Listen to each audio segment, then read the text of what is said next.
Want to know how to simulate GPS movement along a route with multiple points on your iPhone? PoGoSkill makes this super easy and cool, so let's get started. First, open PoGoSkill on your computer. Connect your iPhone to the computer with a USB cable. Now, look at the map. Let's pick our first spot. Just click here on the map. There's the first point. Let's add more. Click another place for the second spot, and one more for the third.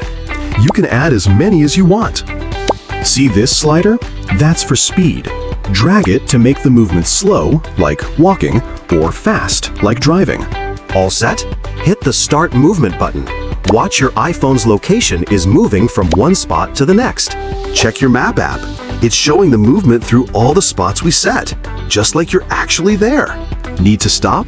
Click pause. Want to go again? Hit continue. That's how you do multi-spot movement on iPhone. Just add spots, set speed, start moving. Give it a try and have fun. And don't forget to subscribe our channel and thumbs up.